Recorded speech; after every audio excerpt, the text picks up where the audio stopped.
Semester 1 module 5లో magnetism and capacitors ఈ chapter నుంచి క్వశ్చన్ అండ్ ఆన్సర్స్ నేర్చుకుందాం. Magnetism and capacitors. మొదటి ప్రశ్న, calculate the total capacitance value in the circuit. ఇక్కడ ఒక సర్క్యూట్ ఇచ్చారు, అందులో 3 కెపాసిటర్స్ను చూపించడం జరుగుతూ ఉంది. అది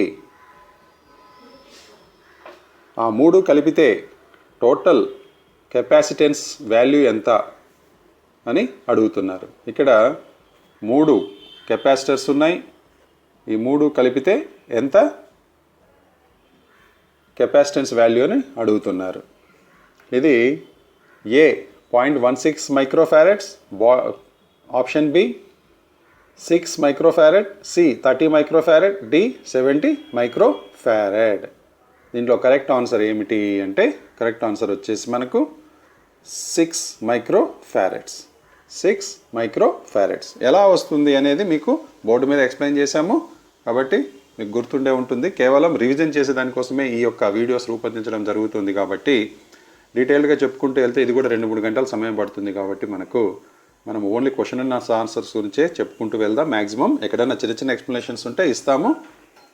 డీటెయిల్డ్ ఎక్స్ప్లెనేషన్స్ అనేటివి బోర్డు మీద మీకు చక్కగా చెప్పడం జరుగుతూ ఉంది. కాబట్టి వాటిని కూడా ఫాలో అయితే మీకు ఇంకా సబ్జెక్టు బాగా వస్తుంది. నెక్స్ట్ క్వశ్చన్ చూద్దాం. What is the unit of capacitance? Capacitance యొక్క యూనిట్ ఏమిటి? A mho M H O, B henry, C farad, D coulomb. Capacitance యొక్క యూనిట్ ఏమిటి అనేది ఇక్కడ అడుగుతున్నారు. కరెక్ట్ ఆన్సర్ ఏమిటి అంటే ఫారెడ్. కెపాసిటెన్స్కు యూనిట్ వచ్చేసి ఫారెడ్. కెపాసిటెన్స్కి యూనిట్ వచ్చేసి ఫారెడ్. నెక్స్ట్ క్వశ్చన్ చూద్దాం. What is the capacitance value of a capacitor that requires 0.5 coulomb to charge to 35 volt? ఒక కెపాసిటర్లో ఉన్నటువంటి కెపాసిటెన్స్ వాల్యూ ఎంత? ఎప్పుడు 35 వోల్ట్ ఛార్జ్ చేసేదానికి 0.5 కూలుంబు కనుక రిక్వైర్ అవసరమైతే ఆ కెపాసిటర్ యొక్క వాల్యూ ఎంత అని చెప్పి అడుగుతున్నారు. కెపాసిటర్స్ దేనికి ఉపయోగిస్తాం? మనం సహజంగా ఛార్జ్ చేసేదానికి ఉపయోగిస్తాం. మనకు ఫ్యాన్లలో కూడా కెపాసిటర్స్ ఉంటాయి. ఈవెన్ సబ్స్టేషన్స్లో కెపాసిటర్ బ్యాంక్స్ పెడతారు. అదేవిధంగా మనకు ఇంటి దగ్గర లేదా ఇండస్ట్రీలో కూడా 3 ఫేజ్ సప్లై వాడే చోట అంతా కూడా కెపాసిటర్ బ్యాంక్స్ ఉపయోగిస్తారు. ఎందుకంటే బ్యాలెన్స్ చేసేదానికోసము యూజ్ చేస్తారు. ప్లస్ కెపాసిటర్స్ అనేటివి దాని యొక్క అవసరాన్ని బట్టి టీవీలలో చిన్న చిన్న కెపాసిటర్స్ కూడా వాడుతుంటారు. సో ఇవన్నీ కూడా మనం సబ్జెక్ట్ చెప్పుకుంటూ వెళ్తే చాలా చోట్ల ఉపయోగాలు ఉంటాయి. అయితే ఇక్కడ ఏం అడుగుతున్నారంటే 35 వోల్ట్స్ ఛార్జ్ చేసేదానికి 0.5 కూలుంబ్ అవసరమైతే అప్పుడు ఆ కెపాసిటర్ యొక్క కెపాసిటెన్స్ వాల్యూ ఎంత అని చెప్పి అడుగుతున్నారు. కరెక్ట్ ఆన్సర్ ఏమిటి అంటే 0.014 ఫారెడ్. 0.014 ఫారెడ్. ఇక్కడ మీకు కన్ఫ్యూజ్ చేసేదానికి కొంత తేడాతో ఆన్సర్లు ఇస్తారు. ఇక్కడ సి గమనించండి, 0.14 ఫారెడ్ ఉంది, కానీ కరెక్ట్ ఆన్సర్ ఏమిటి? 0.014 ఫారెడ్. 0.014 ఫారెడ్. నెక్స్ట్ క్వశ్చన్ చూద్దాం. How the value of capacitance can be decreased? How the value of capacitance can be decreased?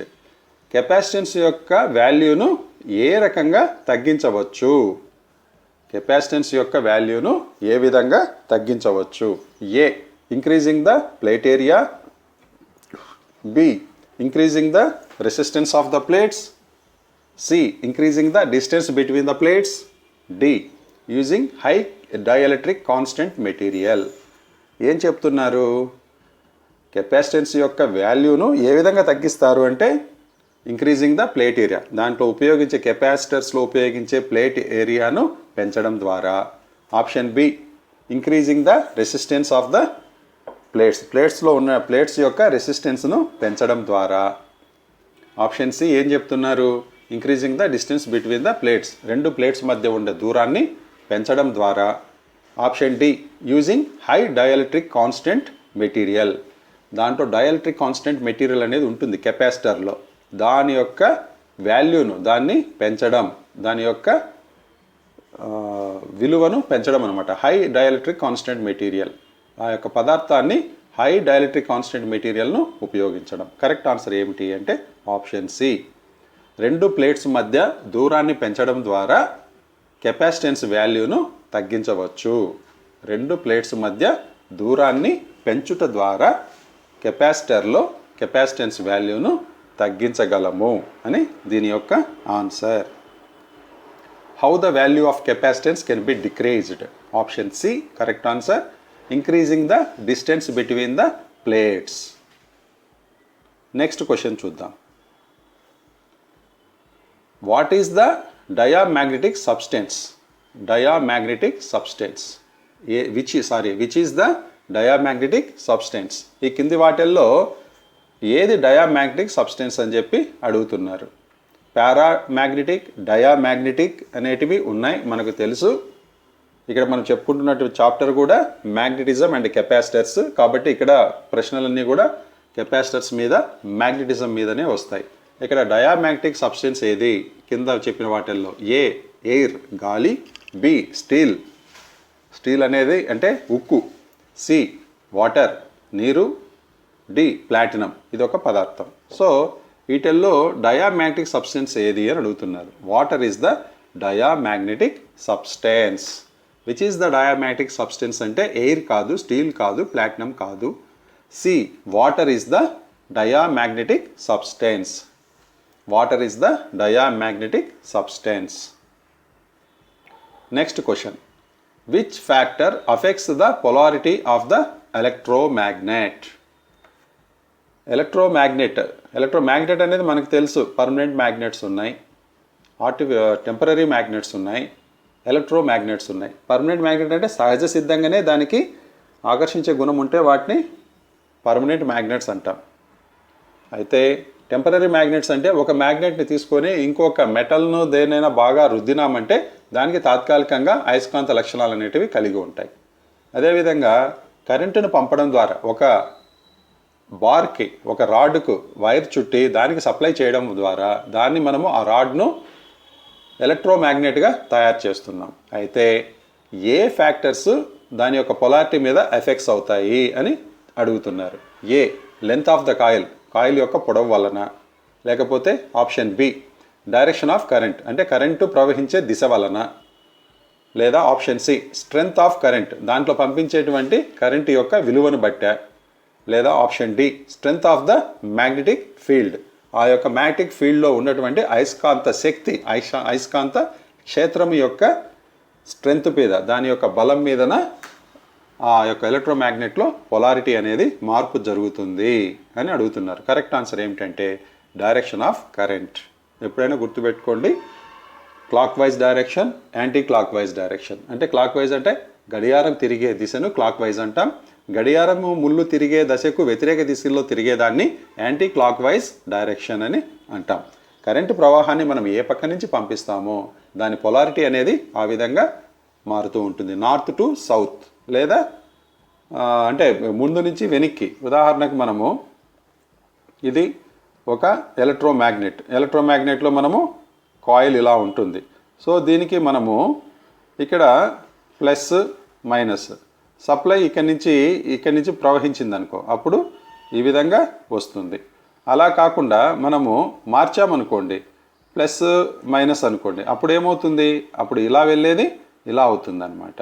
So direction అనేది ఏమవుతుంది? అప్పుడు రివర్స్ అయిపోతుంది. అప్పుడు పొలారిటీ అనేది ఎప్పుడు చేంజ్ అవుతుంది? డైరెక్షన్ ఆఫ్ కరెంటు మీద పొలారిటీ ఆధారపడి ఉంటుంది. పొలారిటీ అంటే ఏంటో కాదు, మీరు నార్త్ పోలు సౌత్ పోల్ అనేది గుర్తుపెట్టుకోండి. పొలారిటీ అంటే మళ్ళీ ఏదో అనుకోవద్దు. ఎన్ అంటే నార్త్, ఎస్ అంటే సౌత్. అది ఎలా చేంజ్ అవుతుందంటే కరెంటు ప్రవాహం మీద అది ఆధారపడుతుంది. కుడివైపు నుంచి ఎడం వైపుకి వెళ్తుందా, ఎడం వైపు నుంచి కుడివైపుకి వెళ్తుందా, దాన్ని బట్టి దాని యొక్క పొలారిటీ అనేది చేంజ్ అవుతుంది. Next question. What is the unit of magnetomotive force? MMF. Magnetomotive ఫోర్స్కు యూనిట్ ఏమిటి అని అడుగుతున్నారు. యాక్చువల్గా దీని కరెక్ట్ ఆన్సర్ ఏమిటి అంటే ampere turns. Turns. Ampere turns అంటే టన్స్ అంటే కరెంట్ అనేది దేని మీద ఆధారపడి ఉంటుంది, దాంట్లో మనము ఎన్ని టన్స్ చుట్టి ఉన్నాము అనే దాని మీదనే అది ఎంత కరెంట్ తీసుకుంటుంది అనేది మనకు తెలుసు. టన్స్ అంటే ఏమిటి మనకు తెలుసు కదా, ఒక కాయిల్ ఉంటుంది, కాయిల్లో టన్స్ ఉంటాయి. ఆడ ఎన్ని కాయిల్స్, ఇప్పుడు ఫ్యాన్ వైండింగ్ ఉంది, మోటార్ వైండింగ్ ఉంది, వీటన్నిటిలో టన్స్ ఉంటాయి అన్నమాట. ఆ టన్స్ ఎన్ని ఉంటాయో దాన్ని బేస్ చేసుకొని అది ఏర్పడుతుంది. కాబట్టి ఎంఎంఎఫ్ అంటే మ్యాగ్నెటో మోటివ్ ఫోర్స్. ఇక్కడ మ్యాగ్నెట్ అంటే ఏమిటి, అయస్కాంతం. అయస్కాంతం యొక్క శక్తి దేని మీద ఆధారపడి ఉంటుందంటే దాంట్లో ప్రవహించే కరెంటు మరియు దాంట్లో ఉన్నటువంటి టన్స్ మీద ఆధారపడి ఉంటుంది. టన్స్ అంటే ఏంటి, కాయిల్ యొక్క ఎన్ని రౌండ్లు చుట్టారు, దాని యొక్క థిక్నెస్ ఎంత ఉంది అనే దాని మీద ఆధారపడి ఉంటుంది. దాంట్లో ఎంత విద్యుత్ ప్రవాహం జరుగుతుంది అనే దాని మీద ఆధారపడి ఉంటుంది. So correct answer, the unit for magnetomotive force is called ampere turns. Ampere turns. Next question చూద్దాం. ఇక్కడ సిడి మనకు ఆన్సర్స్ కనిపించట్లేదు, అవి బొమ్మలు ఉన్నట్టున్నాయి. అక్కడ what is the total inductance if 3 inductors L1, L2, L3 are connected in series. 3 ఇండక్టర్లను అంటే L1, L2, L3ని సిరీస్లో కనెక్ట్ చేస్తే టోటల్ ఇండక్టెన్స్ వాల్యూ ఎంత అని చెప్పి అడుగుతున్నారు. సో కరెక్ట్ ఆన్సర్ ఏంటి, ఇక్కడ సిరీస్ కదా, సిరీస్ అన్నప్పుడు ఆటోమేటిక్గా L1 plus L2 plus L3. అదే ప్యారలల్ అయితే 1/L1, 1/L2, 1/L3 అవుతుంది. కానీ ఇక్కడ సిరీస్ అన్నప్పుడు 3 వరుస సంఖ్యలో క్రమ సంఖ్యలో అమర్చారు కాబట్టి ఆటోమేటిక్గా మనకు LT is equal to total inductance is equal to L1 plus L2 plus L3. Next question, what is the unit of permanence, permeance. What is the unit of permeance, పర్మియన్స్కు యూనిట్స్ ఏమిటి అని అడుగుతున్నారు. Weber per ampere turns. Permeance యొక్క units ఏమిటంటే weber per ampere turns. Weber per ampere turns. What is the unit of permanence అంటే దానికి correct answer ఏమిటి అంటే weber per ampere turns. Option B. క్లియర్గా గుర్తుపెట్టుకోండి, weber per ampere turns. Next question చూద్దాం. Which rule is applied to find the direction of magnetic fields in a solenoid coil. ఒక solenoid coil అంటే ఏంటి first మీరు తెలుసుకోండి. సాలినాయిడ్ కాయిల్ అంటే ఇందాక మనం చెప్పాం కదా, ఒక బార్ ఉంటుంది, ఆ బార్లో మనము ఈ బార్కు చుట్టూ ఇలా ఉంటుంది కాయిల్. దీన్ని ఏమంటామంటే మనము దీన్నేమో సాలినాయిడ్ అంటాం, ఈ చుట్టనేమో మనము కాయిల్ అంటాం. So this is called solenoid coil అనమాట. Which rule is applied to find the direction of magnetic fields in a solenoid coil. ఏ రూల్ ప్రకారము మ్యాగ్నెటిక్ ఫీల్డ్ యొక్క డైరెక్షన్ను మనము కనుక్కుంటాము, ఏ రూల్ అప్లై అవుతుంది, which rule is applied to find the direction of magnetic field. Magnetic field యొక్క direction అంటే ఇటు నుంచి ఇట్లా వెళ్తుందా, లేకపోతే ఇటు నుంచి ఇట్లా వెళ్తా ఉందా, ఏ డైరెక్షన్లో వెళ్తుంది అనేది మనము ఎలా ఏ రూల్ ప్రకారం తెలుసుకుంటాము అంటే A cork screw rule, B right hand palm rule, C Fleming's left hand rule, D Fleming's right hand rule. ఏ రూల్ ప్రకారము మనకు డైరెక్షన్ ఆఫ్ మ్యాగ్నెటిక్ ఫీల్డ్ను తెలుసుకుంటాము అంటే option B right hand palm rule. యాక్చువల్గా రైట్ హ్యాండ్ పామ్ రూల్ అనేది ఇక్కడ మనము డైరెక్షన్ ఆఫ్ మ్యాగ్నెటిక్ ఫీల్డ్ను సాలినాయిడ్ కాయిల్లో తెలుసుకుంటాము. రైట్ హ్యాండ్ పామ్ రూల్ ద్వారా సాలినాయిడ్ కాయిల్లో మ్యాగ్నెటిక్ ఫీల్డ్ యొక్క డైరెక్షన్ను తెలుసుకుంటాము. Next question, calculate the total value of capacitance of series capacitor circuit. Series capacitor circuit ఇక్కడ సిరీస్లో కనెక్ట్ చేసి ఉన్నారు 3 కెపాసిటర్స్ని. The total value of capacitance ఎంత అనేది కనుక్కోమని చెప్తున్నారు. ఇక్కడ మనకు 10, 15, 20 అనుకుంటా మైక్రో ఫారెడ్స్ ఇవి. సో ఇది కరెక్ట్గా స్పష్టంగా కనిపించట్లేదు, చిన్న చిన్న అక్షరాలు ఉన్నాయి, అవి సరిగ్గా కనిపించట్లా. ఓకే, దీనికి కరెక్ట్ ఆన్సర్ ఏమిటి అంటే 40 micro farad. 40 micro farad. Total capacitance ఎంత ఉంది దీంట్లో అంటే 40 మైక్రో ఫారెడ్. 40 మైక్రో ఫారెడ్ అన్నప్పుడు నాకు తెలిసి ఫస్ట్ది 10 ఉంటుంది, సెకండ్ది 10 ఉంటుంది, థర్డ్ది 20 ఉంది.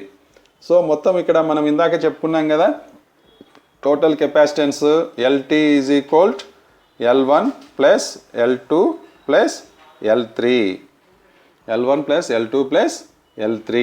ఎందుకని L1 ఎంత 10 ఉంది, L2 ఎంత ఉంది 10 ఉంది, L3 ఎంత ఉంది 20 ఉంది. So 10 plus 10 plus 20, so value ఎంత అవుతుంది 40 మైక్రోఫారెడ్స్ అవుతుంది. నెక్స్ట్ క్వశ్చన్ చూద్దాం. Which precaution to be taken before connecting the different voltage rating capacitors in series? ఏం చెప్తున్నారు ఇక్కడంటే, రెండు వేరు వోల్టేజ్ రేటింగ్ కలిగిన కెపాసిటర్స్ను సిరీస్లో కనెక్ట్ చేయాలంటే మనం తీసుకోవలసిన ముందు జాగ్రత్త చర్యలు ఏమిటి అని అడుగుతున్నారు. ఇక్కడ కెపాసిటర్స్ వేరు వోల్టేజ్ రేటింగ్స్ కలిగి ఉన్నాయి. అంటే ఒకటి 10 volts ఉంటే ఇంకొకటి 15 volts 20 volts సంథింగ్ ఏదో అనుకుందాం. వేరు రేటింగ్స్ ఉన్నాయి, రెండు సమమైన రేటింగ్ కలిగినవి కాదు. అటువంటప్పుడు వాటిని సిరీస్లో కనెక్ట్ చేయాలంటే ఎటువంటి జాగ్రత్తలు తీసుకోవాలి అని అడుగుతున్నారు. A, all the capacitor must be same manufacturer. అన్ని కెపాసిటర్స్ను ఒకే కంపెనీ వాళ్ళు తయారు చేసి ఉండాలనా. Option B, each capacitors voltage drop must be less than its voltage rating. ప్రతి అక్కడ ఏర్పరిచిన ప్రతి కెపాసిటర్లో ఉన్న వోల్టేజ్ డ్రాప్ ఎలా ఉండాలి, కరెక్ట్ దాని వోల్టేజ్ రేటింగ్ కన్నా వోల్టేజ్ డ్రాప్ తక్కువగా ఉండాలి.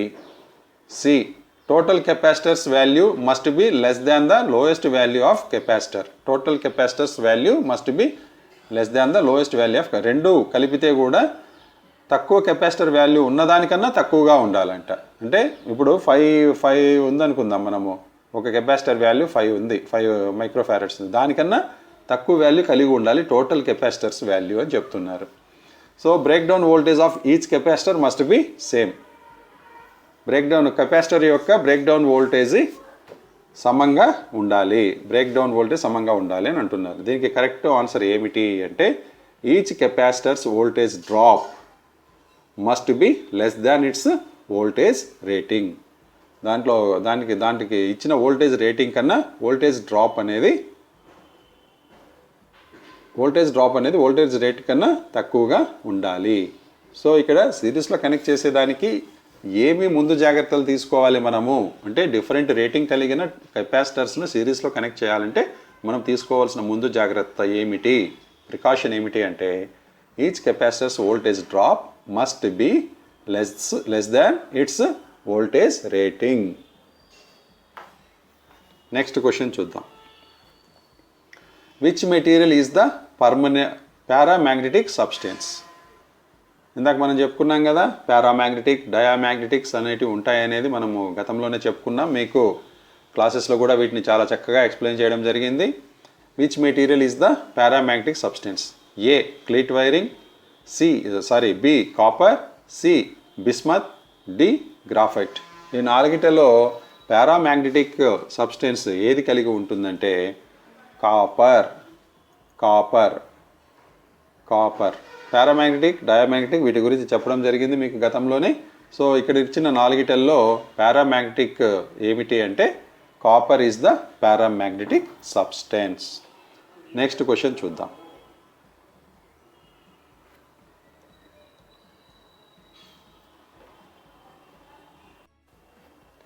What is the part marked as X in BH curve? ఇక్కడ BH కర్వ్ ఉంది కదా, BH కర్వ్, దీన్నే మనము BH కర్వ్ అని అంటాం. ఈ BH కర్వ్లో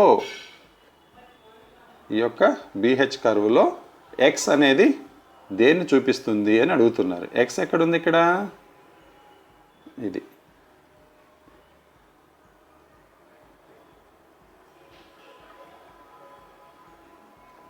అది దేన్ని చూపిస్తుంది?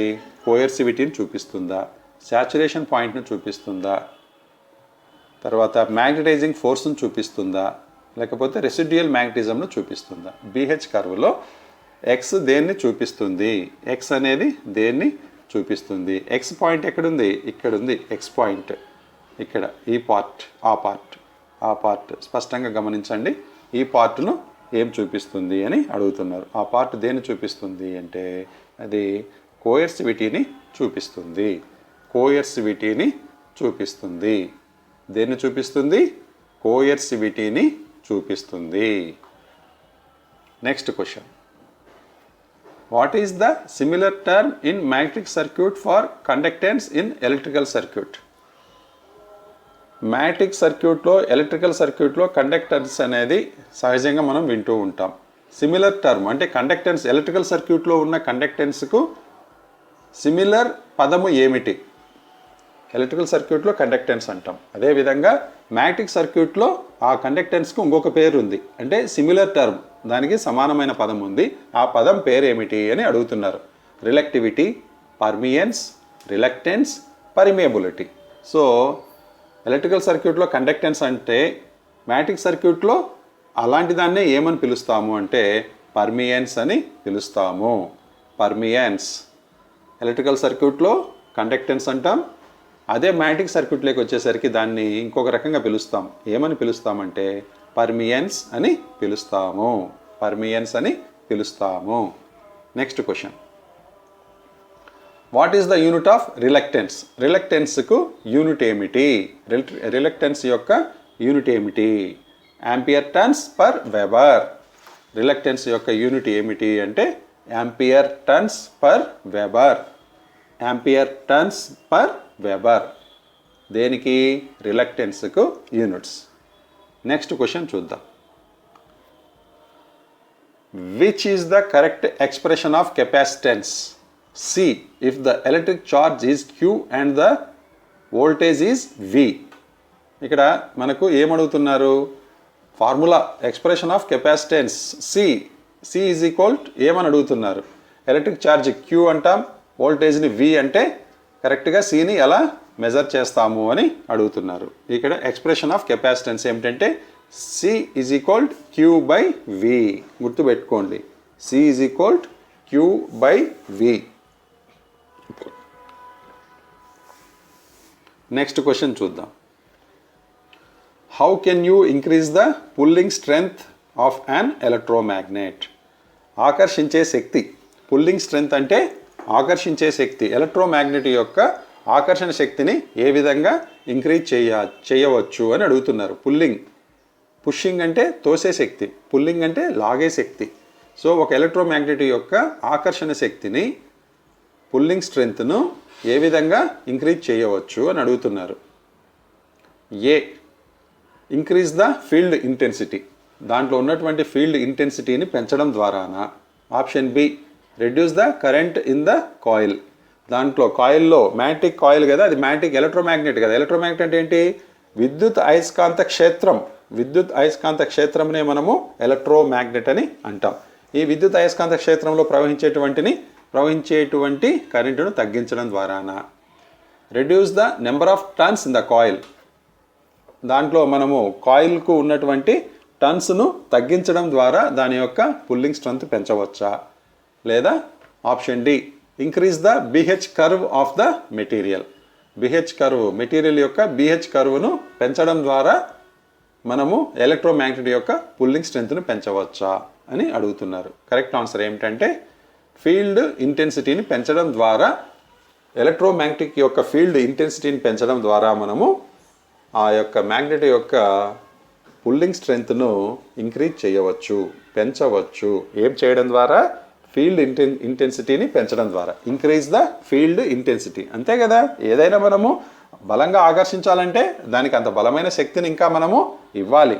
మనము తక్కువ శక్తిని ఇచ్చి అది ఎక్కువ బలంతో పనిచేయాలంటే చేయలేదు. దానికి తగినంత బలం ఇస్తేనే అది, దానికి తగినంత మనము తిండి పెడితేనే అది కూడా దానికి తగినట్టుగా పనిచేస్తుంది. తక్కువ తిండి పెట్టి ఎక్కువ పని చేయాలంటే ఏది చేయలేదు కదా. సో సేమ్ థింగ్ అన్నమాట. ఇక్కడ దానికి సరిపడే ఎంత అవసరమో అంత మనము ఇంక్రీజ్ చేయాలి, ఫీల్డ్ ఇంటెన్సిటీని ఇంక్రీజ్ చేయాలి. నెక్స్ట్ క్వశ్చన్ చూద్దాం. Which defines the flux density is always lagging behind the magnetising force? ఏం చెప్తున్నారు? మ్యాగ్నెటైజింగ్ ఫోర్స్, ఫ్లక్స్ డెన్సిటీ అనేది ఎప్పుడూ కూడా మ్యాగ్నెటైజింగ్ ఫోర్స్ కన్నా తక్కువగా ఉంటుంది. అది దేన్ని చూపిస్తుంది అని అడుగుతున్నారు. ఫ్లక్స్ డెన్సిటీ అనేది ఎప్పుడు కూడా మ్యాగ్నటైజింగ్ ఫోర్స్ కన్నా వెనకబడి ఉంటుంది. ఫ్లక్స్ డెన్సిటీ అనేది ఎప్పుడూ కూడా మ్యాగ్నటైజింగ్ ఫోర్స్కు వెనకబడి ఉంటుంది. ఇది దేన్ని చూపిస్తుంది అని చెప్తున్నారు. ఇది దేన్ని చూపిస్తుంది అంటే A hysteresis, B magnetic intensity magnetic intensity, C magnetic induction, D residual magnetism. మరొకసారి ప్రశ్నను అర్థం చేసుకోండి. Which defines the flux density is always lagging behind the magnetising force. Flux density అనేది ఎప్పుడూ కూడా మ్యాగ్నటైజింగ్ ఫోర్స్ కన్నా వెనకబడి ఉంటుంది. దీన్ని దేన్ని చూపిస్తుంది అంటే A hysteresis, B magnetic intensity, C magnetic induction, D residual magnetism. Correct answer ఏమిటి అంటే హిస్టెరిసిస్. హిస్టెరిసిస్ లాస్ అనే పదం మీరు వినే ఉంటారు. హిస్టెరిసిస్ లాస్ అనే పదము వినే ఉంటారు. ఫ్లక్స్ డెన్సిటీ అనేది ఎప్పుడూ కూడా మ్యాగ్నటైజింగ్ ఫోర్స్ కన్నా వెనకబడి ఉంటుంది. లాగింగ్ బిహైండ్ అంటే వెనకబడి ఉండడాన్ని లాగింగ్ బిహైండ్ అని అంటాము. దీన్ని ఏమని పిలుస్తాము అంటే హిస్టెరిసిస్ అని పిలుస్తాము. Next question. What is the effect on surrounding metal placed in a magnetic field? What is the effect on surrounding metal placed in a magnetic field? ఏం చెప్తున్నారు? ఒక అయస్కాంత క్షేత్రంలో ఒక మెటల్ కనుక పెడితే ఏమి ఎఫెక్ట్ ఉంటుంది, ఏమి ఎఫెక్ట్ ఏర్పడుతుంది అని అడుగుతున్నారు. ఒక అయస్కాంత క్షేత్రం మ్యాగ్నెటిక్ ఫీల్డ్లో మెటల్ దానికి దగ్గరలో కనుక ఉంటే, సరౌండింగ్ మెటల్ ప్లేస్డ్ దానికి దగ్గరలో మెటల్ పీసెస్ కనుక ఉంటే ఏం జరుగుతుంది అని అడుగుతున్నారు. అక్కడ ఏం చర్య జరుగుతుంది అంటే A hysteresis, B skin effect, D eddy current, D dielectric stress. ఏం చర్య జరుగుతుంది దాంట్లో అంటే ఎడ్డీ కరెంట్ జరుగుతుంది. ఎడ్డీ కరెంట్ లాస్ అనే పదం కూడా మీరు వినే ఉంటారు.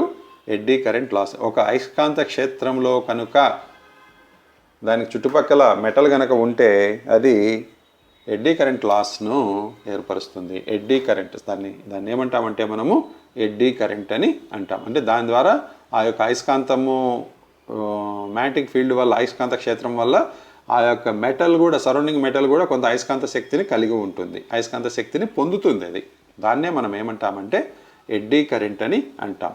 ఏమంటాము? ఎడ్డీ కరెంట్ అని అంటాము. Next question.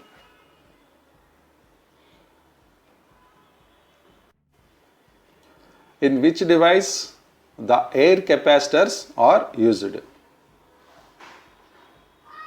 దేంట్లో ఎయిర్ కెపాసిటర్స్ను ఉపయోగిస్తారు? A TV tuner, B oscillator, C loud speaker, D radio receiver. Air capacitors ఎక్కడ ఉపయోగిస్తారంటే రేడియో రిసీవర్స్లో ఉపయోగిస్తారు. ఎయిర్ కెపాసిటర్స్ ఎక్కడ ఉపయోగిస్తారు అంటే రేడియో రిసీవర్స్లో ఉపయోగిస్తారు. రేడియో రిసీవర్స్లో ఉపయోగించడం జరుగుతుంది. నెక్స్ట్ క్వశ్చన్ చూద్దాం. What will happen if the polarised electrolytic capacitor is reversely connected? ఒక పోలరైజ్డ్ ఎలక్ట్రోలైటిక్ కెపాసిటర్ను రివర్స్లో కనెక్ట్ చేస్తే ఏం జరుగుతుంది అని అడుగుతున్నారు. వాట్ విల్ హ్యాపెన్, ఏం జరుగుతుంది ఎప్పుడు polarised electrolytic capacitor is reversely connected? 4 ఆప్షన్స్లో ఏమున్నాయో చూద్దాం. A no effect on the capacitor, capacitor పైన ఎటువంటి ప్రభావం ఉండదు. Option B explode due to excessive heat, అధిక వేడి కారణముగా, అంటే రివర్స్లో కనెక్ట్ చేయడం వల్ల అధిక వేడి ఏర్పడి అది పగిలిపోతుంది. Option C current is reduced in the circuit, సర్క్యూట్లో ఉన్నటువంటి కరెంటు తగ్గిపోతుంది. Option D value of capacitance will be increased, capacitance విలువ అనేది పెరుగుతుంది. ఆన్సర్ ఏమిటంటే ఆప్షన్ బి పోలరైజ్డ్ ఎలక్ట్రోలైటిక్ కెపాసిటర్ను కనుక రివర్స్లో కనెక్ట్ చేస్తే ఏమవుతుందంటే ఎక్కువ వేడి కలిగి అది పగిలిపోతుంది, పేలిపోతుంది. What will happen if the polarized electrolytic capacitor is reversely connected? Option B, correct answer, explode due to excessive heat. Next question చూద్దాం. Which is the diamagnetic substance? కింద ఇచ్చిండే వాటిల్లో డయామాగ్నెటిక్ సబ్స్టెన్స్ ఏది అని అడుగుతున్నారు. ఏ వుడ్ చెక్క, B nickel ఇది ఒక మెటల్, సి ప్లాటినం ఇది కూడా మెటలే, డి మ్యాంగనీస్ ఇది కూడా ఐరన్ ఓర్ మ్యాంగనీస్ మెటీరియల్ ఇది కూడా మెటీరియల్. సో కరెక్ట్ ఆన్సర్ ఏమిటి అంటే డయామాగ్నెటిక్ సబ్స్టెన్స్ అంటే దేన్ని అంటామంటే మనము చెక్క, వుడ్, దీనికి ఎటువంటి మ్యాగ్నటిజం ప్రాపర్టీ కలిగి ఉండదు. చెక్క అనేది ఏమన్నా మ్యాగ్నటిజం ప్రాపర్టీ కలిగి ఉంటుందా? అయస్కాంతం పెడితే ఆకర్షిస్తుందా? అదేమన్నా పోనీ వికర్షిస్తుందా? ఏ చర్య ఉండదు కదా. సో అటువంటి దాన్నే మనం ఏమంటామంటే డయామాగ్నెటిక్ సబ్స్టెన్స్ అని అంటాం. ఇక్కడ ఇచ్చిన వాటిల్లో wood is the correct answer. Which is the diamagnetic substance? Wood. Option A wood is the correct answer. Wood వచ్చేసి డయామాగ్నెటిక్ సబ్స్టెన్స్. నెక్స్ట్ క్వశ్చన్ చూద్దాం. What is the SI unit of flux density? Flux డెన్సిటీకి SI యూనిట్లో ఎలా కొలుస్తారు, దేంతో కొలుస్తారు అని అడుగుతున్నారు. What is the SI unit of flux density? A tesla, B weber, C weber per metre, D ampere turns. ఏంటి ఇక్కడ కరెక్ట్ ఆన్సరో చూద్దామా. Tesla is the correct answer. Flux డెన్సిటీని ఎస్ఐ యూనిట్స్లో టెస్లాతో కొలుస్తారు. What is the SI unit of flux density అంటే tesla. Correct answer is tesla. Next question చూద్దాం. What indicates the shape of a BH curve? BH curve అంటే hysteresis loop. ఇందాక చూపించాం మనం. హిస్టెరిసిస్ అనేది మీకు ఒక కర్వ్ బిహెచ్ కర్వ్ చూపించాం. బిహెచ్ కర్వ్లో ఎక్స్ అనే పార్ట్ను ఐడెంటిఫై చేయమన్నారు. ఆ ఎక్స్ అనే పార్ట్ మనము హిస్టెరిసిస్ అని కూడా ఐడెంటిఫై చేసాం ముందు జరిగిన క్వశ్చన్స్లో. సో ఇక్కడ ఏం చెప్తున్నారు? What indicates the shape of a BH curve hysteresis loop of material. ఏం చూపిస్తుంది ఆ బిహెచ్ కర్వ్ హిస్టెరిసిస్ లూప్లో? ఏమి చూపిస్తుంది? వాట్ ఇండికేట్స్ అని అడుగుతున్నారు. A reluctance of the material, B flux intensity of the substance field intensity of the substance, C magnetic properties of the material, D pulling power of the magnetic material. BH కర్వ్లో ఉన్నటువంటి material యొక్క hysteresis loop. BH curve అంటే hysteresis loop. What indicates the shape? ఆ shape దేన్ని చూపిస్తుంది అంటే magnetic property of the material. Option C. What indicates the shape of a BH curve hysteresis loop బ్రాకెట్స్లో ఉంది, అది చూడండి. ఆఫ్ మెటీరియల్ యొక్క బిహెచ్ కర్వ్ ఏం చూపిస్తుంది అంటే ఆ షేప్ ఏం చూపిస్తుంది అని అడుగుతున్నారు. కరెక్ట్ ఆన్సర్ ఏమిటి అంటే C magnetic properties of the material. Magnetic properties of the material is the correct answer. Option C. Next question చూద్దాం. Which electrical quantity is directly proportional to the eddy current? కింద 4 ఇచ్చారు. Voltage, current, frequency, resistance. దీంట్లో ఏది eddy కరెంట్కు directly ప్రపోర్షనల్గా ఉంటుంది? దేనికి ఏది ఇక్కడ చూపించిన వాటిల్లో ఏది ఎడ్డీ కరెంట్కు డైరెక్ట్గా ప్రపోర్షనేట్గా ఉంటుంది? కరెక్ట్ ఆన్సర్ ఏమిటి అంటే frequency. Frequency is directly proportional to the eddy current. Frequency is directly proportional to eddy current. Next question చూద్దాం. Which is the cause for changing the permeability? కింద 4 చూపించారు. A length, B flux density, C field intensity, D magnetomotive force. అయితే ఈ కింద చూపించిన 4 దేని వలన permeability change అవుతుంది అని అడుగుతున్నారు. పొడవు వలన, లేకపోతే ఫ్లక్స్ డెన్సిటీ అంటే సాంద్రత వలన, ఫ్లక్స్ యొక్క సాంద్రత వలన, లేకపోతే ఫీల్డ్ ఇంటెన్సిటీ అంటే ఆ ఫీల్డ్లో ఉన్నటువంటి ఇంటెన్సిటీ తీవ్రత వలన, లేకపోతే మ్యాగ్నెటోమోటివ్ ఫోర్స్ వలన. దేని వలన పర్మియబిలిటీ చేంజ్ అవుతుంది అని అడుగుతున్నారు. కరెక్ట్ ఆన్సర్ వచ్చేసి బి ఫ్లక్స్ డెన్సిటీ. ఫ్లక్స్ సాంద్రత వలన పర్మియబిలిటీ చేంజ్ అవుతుంది. ఫ్లక్స్ యొక్క ఫ్లక్స్ డెన్సిటీ వలన దాని యొక్క పర్మియబిలిటీ అనేది చేంజ్ అవుతుంది. Which is the cause for changing the permeability? Correct answer is flux density. Option B. Next question చూద్దాం. Which type of capacitor is used for space electronics? 4 ఇక్కడ capacitors ఇచ్చారు. ఆ కెపాసిటర్స్లో space electronics కోసం ఏ రకమైనది వాడతారు అని అడుగుతున్నారు. A plastic film type, B ceramic disc type, C electrolytic aluminium type, D electrolytic tantalum type. ఏ రకమైన కెపాసిటర్ని స్పేస్ ఎలక్ట్రానిక్స్కు ఉపయోగిస్తారు? కరెక్ట్ ఆన్సర్ ఏమిటి అంటే electrolytic tantalum type. Electrolytic tantalum type. ఎక్కడ ఉపయోగిస్తారు దీన్ని? స్పేస్ ఎలక్ట్రానిక్స్లో ఉపయోగిస్తారు. ఈ ఎలక్ట్రోలైటిక్ టాంటలం టైప్ కెపాసిటర్ను స్పేస్ ఎలక్ట్రానిక్స్లో ఉపయోగిస్తారు. Which type of capacitor is used for space electronics? దీనికి కరెక్ట్ సమాధానం ఏమిటంటే electrolytic tantalum type. Next question చూద్దాం. What is the effect of the electrolytic capacitor if open circuit fault occurs? Open circuit fault కనుక జరిగితే electrolytic capacitor పైన ఎటువంటి ప్రభావం పడుతుంది అని అడుగుతున్నారు. What is the effect of the electrolytic capacitor if open circuit fault occurs? Circuit open అయిపోతే electrolytic capacitor మీద ఎటువంటి ప్రభావం పడుతుంది? అప్పుడు 4 ఆప్షన్లు ఏమి ఇచ్చారు ఇక్కడ చూద్దాం. ఏ వచ్చి ఇట్ విల్ నాట్ ఫంక్షన్, ఇది పనిచేయదంట. Option B it will burst at once, ఇది ఒక్కసారిగా బరస్ట్ అయిపోతుంది. బరస్ట్ అవ్వడం అంటే పగిలిపోతుంది, పేలిపోతుంది. Option C it will become leaky, ఇది ఏమవుతుంది దాంట్లోంచి ఎలక్ట్రోలైట్ అంతా కూడా బయటకు వచ్చేస్తుంది. లీకీ అంటే లీక్ అవ్వడం. దాంట్లో ఏముంటుంది? ఎలక్ట్రోలైటిక్ కెపాసిటర్లో ఎలక్ట్రోలైట్ ఉంటుంది. ఆ ఎలక్ట్రోలైట్ అంతా కూడా లీక్ అయిపోతుంది. Option D it will function normally, ఏమీ తేడా ఉండదు, యథాతథంగా పనిచేస్తుంది అని చెప్తున్నారు. ఇప్పుడు ఇది ఇక్కడ అడిగిన ప్రశ్న ఏమిటి మనలో?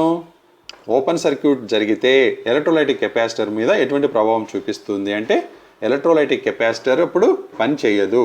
సర్క్యూట్ ఓపెన్ అయిపోతే కెపాసిటర్ అనేది పని చేయదు. ఎలక్ట్రోలైటిక్ కెపాసిటర్ అక్కడ ఫంక్షన్ చేయదు, ఎటువంటి చర్య దాంట్లో జరగదు. నెక్స్ట్ క్వశ్చన్ చూద్దాం.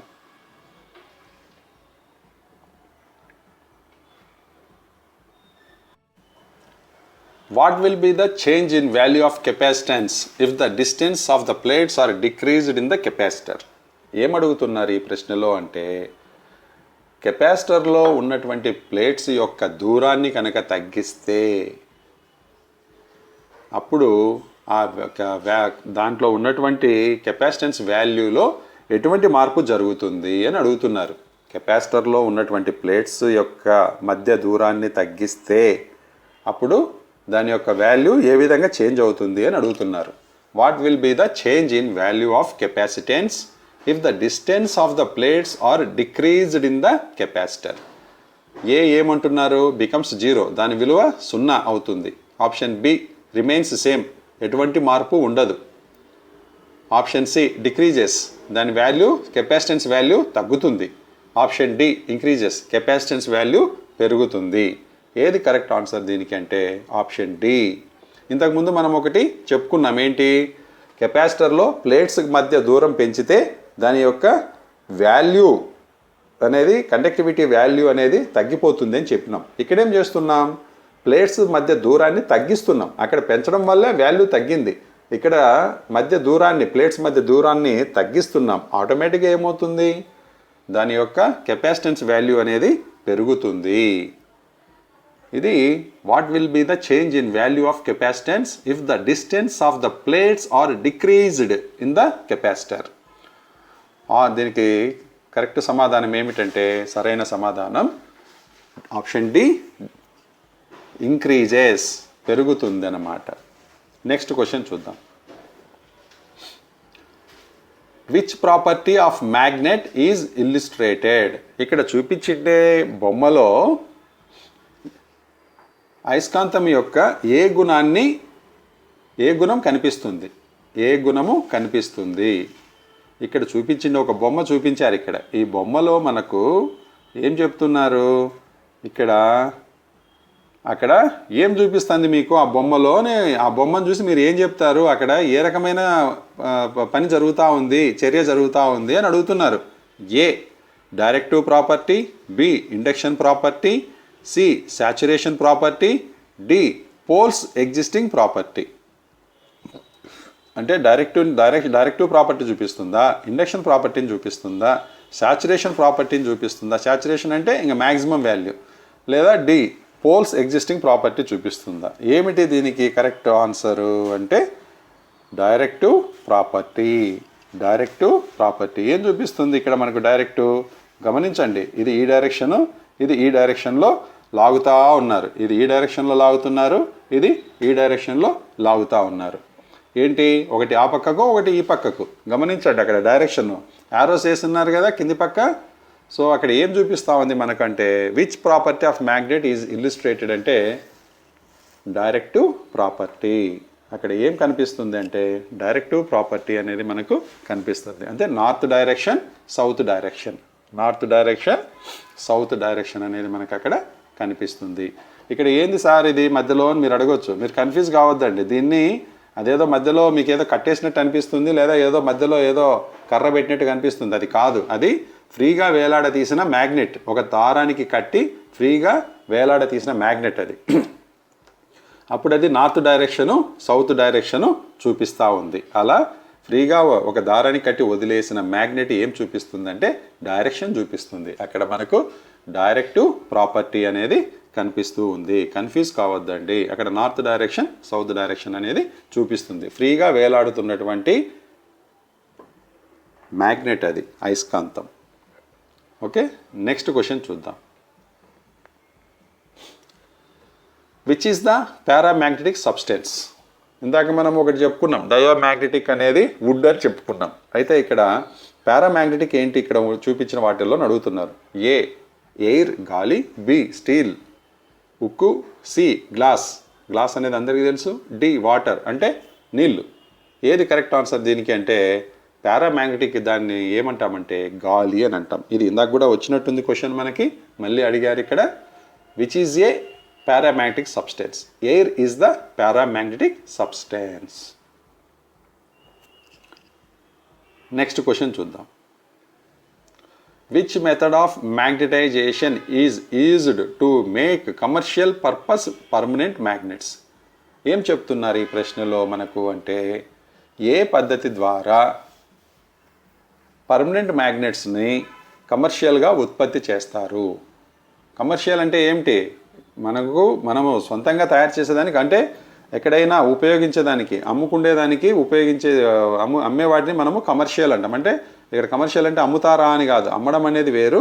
బట్ ఇక్కడ కమర్షియల్ అంటే పెద్ద ఎత్తున ఉత్పత్తి చేస్తున్నారు. అయితే దానికి ఎటువంటి పద్ధతిని ఉపయోగిస్తారు? విచ్ మెథడ్ ఆఫ్ మ్యాగ్నటైజేషన్, ఏ పద్ధతి ద్వారా పర్మనెంట్ మ్యాగ్నెట్స్ను ఎక్కువగా ప్రొడ్యూస్ చేసేదానికి ఉపయోగిస్తారు అని అడుగుతున్నారు. A induction method, B single touch method, C double touch method, D divided touch method. మనకు అన్నీ మీకు ఈ టెక్స్ట్ బుక్ సంబంధించిండే మొత్తం లెసన్స్ అన్ని చెప్పినప్పుడు వీటి గురించి చెప్పడం జరిగితే వచ్చింది. అన్నీ కూడా చాలా డీటెయిల్డ్గా చెప్పడం జరిగింది. ఆ లెసన్స్ ఫాలో అయిన వాళ్ళకు ఇవి చాలా సులభంగా అర్థమైపోతుంది ఈ మెథడ్స్ ఏమిటి అనేది. కరెక్ట్ ఆన్సర్ ఏమిటి దీనికి అంటే ఏ ఇండక్షన్ మెథడ్. ఎందుకంటే మిగిలినటివన్నీ single touch method, double touch method, divided touch method అనేది ఇట్స్ ఏ లెంతీ ప్రాసెస్, స్లోగా పని జరుగుతుంది. ఒక ఇండక్షన్ మెథడ్ ద్వారా మాత్రమే త్వరగా మనము అయస్కాంత శక్తిని కలుగు చేయవచ్చు. ఎందుకంటే ఇక్కడ కమర్షియల్ యూజ్ కదా, కమర్షియల్ అంటే పెద్ద ఎత్తున ఉత్పత్తి చేయాలి. ఏదో ఒకటి తీసుకొని సాయంత్రం వరకు రుద్దుకుంటా కూర్చుంటే సింగిల్ టచ్ కానీ, డబుల్ టచ్ కానీ, డివైడెడ్ టచ్ కానీ ఈ పద్ధతులలో చేసుకుంటా పోతూ ఉంటే తెల్లారిపోతుంది సబ్జెక్ట్ అనేది. ఎప్పటికవుతాయి కమర్షియల్గా మనం చేయాలంటే? ఇప్పుడు డివైడెడ్ టచ్ అంటే ఇక్కడ ఒక మ్యాగ్నెట్, ఇక్కడ ఒక మ్యాగ్నెట్, ఇక్కడ పైన మనము దాన్ని మెటల్ పీస్ని పెట్టి ఇక్కడి నుంచి ఒకటి, ఈ పక్క నుంచి ఒకటి, ఇట్లా రుద్దుతూ ఉండాలి. కింద రెండు పెట్టి ఇక్కడ నార్త్ పోల్, ఇక్కడ సౌత్ పోల్, ఇక్కడ నార్త్ పోల్, ఇక్కడ సౌత్ పోల్, ఇక్కడ నార్త్ పోల్, ఇక్కడ సౌత్ పోల్, ఇట్లా పెట్టుకొని మనము రుద్దుకుంటూ ఉండాలి. సో ఇలా చేయాలంటే మనకు ఎంత టైం పడుతుంది? బోల్ టైం పడుతుంది. సింగిల్ టచ్ అంటే ఒక దాంతో రుద్దుతాం, డబల్ టచ్ అంటే రెండు దానిలతో రుద్దుతాం. డివైడెడ్ టచ్ అంటే 4 మ్యాగ్నెట్స్, కింద 2 ఉంటాయి, పైన 2 ఉంటాయి.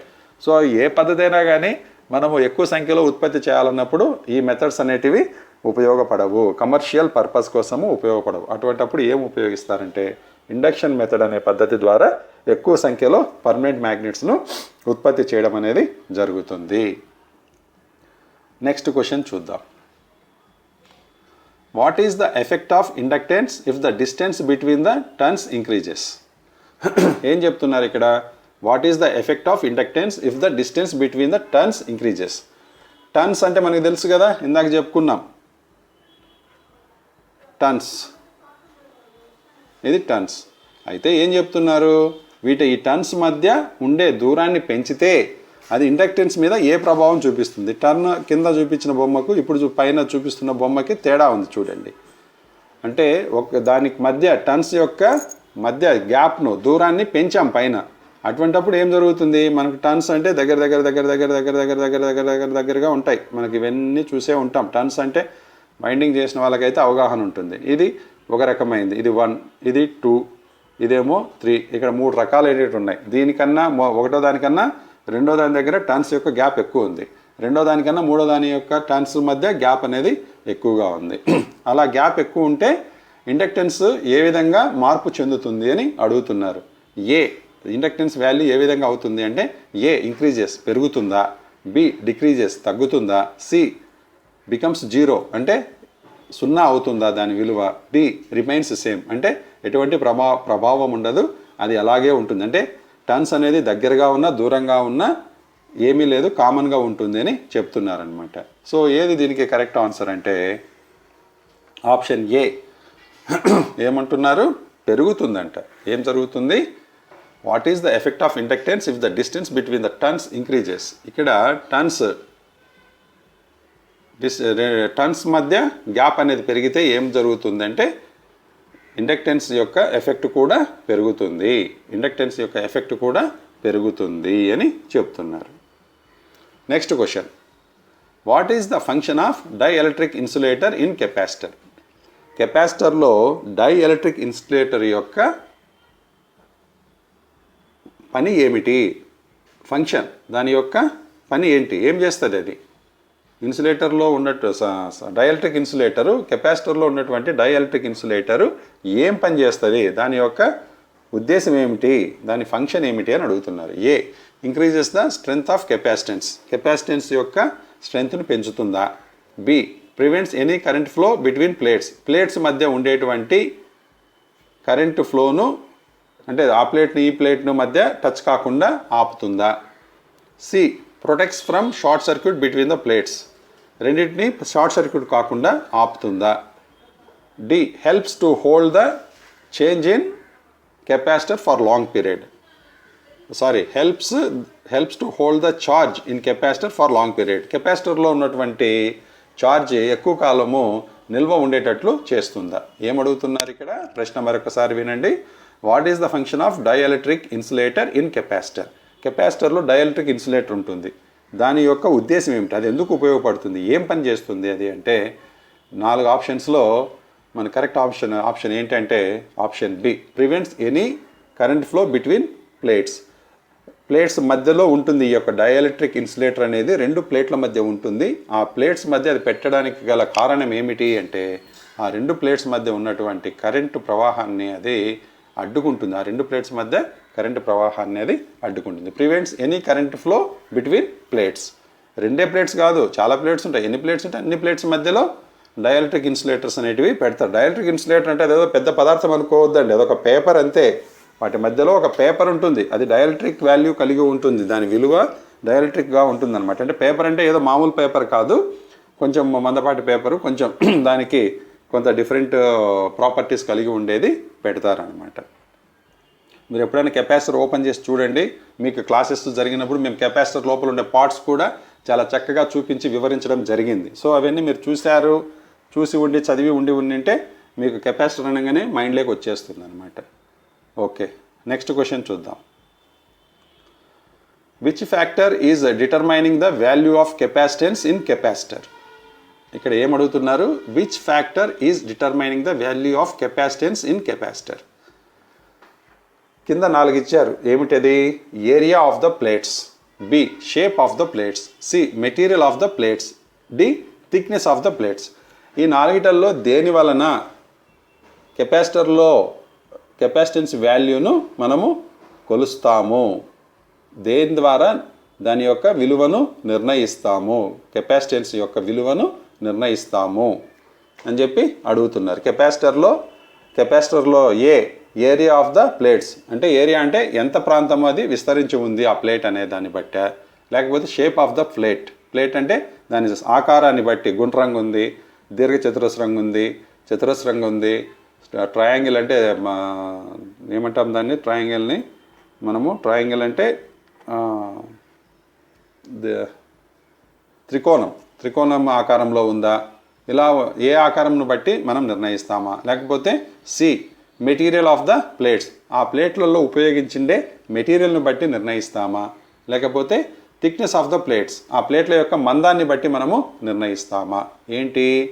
కెపాసిటెన్స్ వాల్యూను ఎలా నిర్ణయిస్తాం, ఒక కెపాసిటర్లో ఉన్నటువంటి కెపాసిటెన్స్ వాల్యూని ఏ విధంగా డిటర్మైన్ చేస్తాము, ఏ విధంగా మనం దాన్ని క్యాలిక్యులేట్ చేస్తాము అంటే దీనికి కరెక్ట్ సమాధానం ఏమిటంటే area of the plates, option A.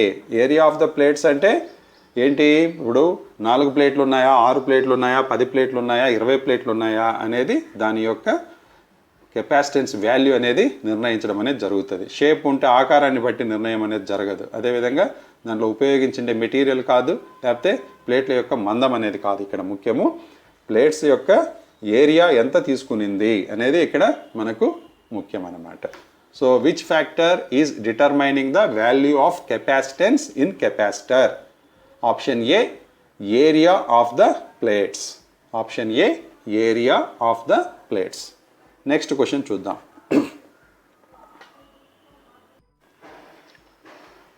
Which type of capacitors are used in RF coupling circuit?